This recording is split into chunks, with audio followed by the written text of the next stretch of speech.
Si Julia Barreto at Gerald Anderson ay naging usap-usapan nga matapos nitong aminin na ito raw ay hindi kayang makapagbigay ng apo sa kanyang manugang. Humingi kasi ito ng apo kay Julia at ito naman ay kanyang inamin ang katotohanan.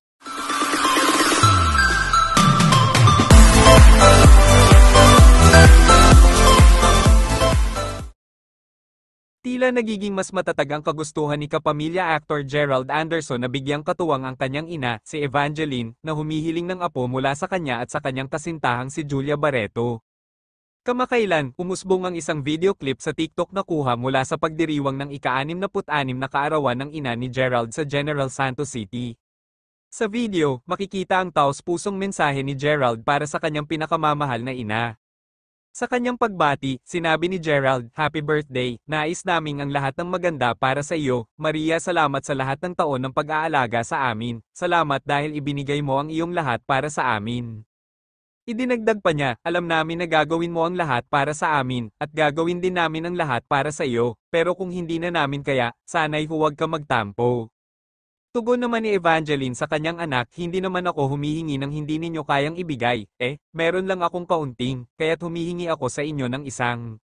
Ngunit hindi na natapos ni Evangeline ang kanyang sinasabi dahil sa sabay-sabay nilang tawanan. Ipinahayag din ni Gerald sa isang panayam na malapit na siyang lumagay sa tahimik na nagbigay ng pag-asa sa kanyang mga tagahanga at taga-subaybay na maaaring magbago ang takbo ng kanilang pamilya. Sa kabila ng mga biro at tawanan, malinaw ang pagmamahal at suporta ni Gerald para sa kanyang ina, ang kanilang samahan ay puno ng respeto at pagkakaintindihan na nagpapakita ng halaga ng pamilya sa kanyang buhay. Ang mga ganitong pagkakataon ay nagpapakita ng koneksyon at pagkakaunawaan sa pagitan ng mag-ina na tiyak na nagbibigay inspirasyon sa mga tao.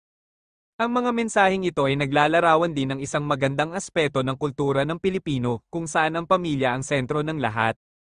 Sa mga ganitong sitwasyon, ang mga magulang ay kadalasang nagiging matatag na pundasyon ng kanilang mga anak, habang ang mga anak naman ay nagiging tagapangalaga at suporta sa kanilang mga magulang.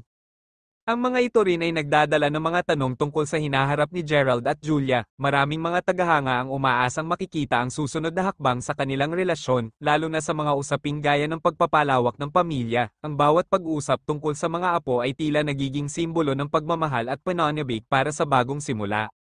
Ang mga ganitong pagkakataon ay madalas na nagiging sanhi ng mas malalim na pag-uusap tungkol sa mga inaasahan at pangarap ng bawat isa. Sa likod ng mga tawanan at mga biro, may mga seryosong usapan na nagaganap na hindi laging nakikita ng publiko. Tila ba, sa kanilang mga interaksyon, ay may mga nakatagong mensahe na nagmumula sa puso. Sa kabila ng kanyang busy na schedule bilang isang aktor, patuloy na pinapahalagahan ni Gerald ang kanyang pamilya. Ang kanyang pagsisikap na maging mabuting anak at partner ay isang magandang halimbawa ng kung paano dapat tratuhin ang mga mahal sa buhay.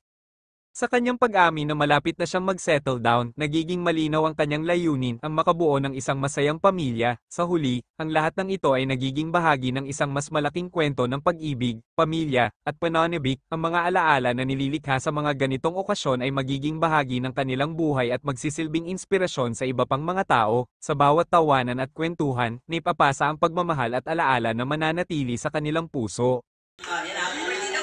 We wish you the best, Ma. Thank you sa all the years ng pag-alaga sa amin. Salamat. Inalagaan mo kami. Alam namin na ibibigay mo lahat para sa amin. At ibibigay din namin ang lahat para sa iyo. Correct! Lahat ang gusto mo ibibigay. Pero kapag hindi namin kaya, huwag ka na magtampo. Alam namin kaya, hindi naman nangihingi si Mama na hindi niyo kaya eh. I cannot afford to give to Mama. I'm asking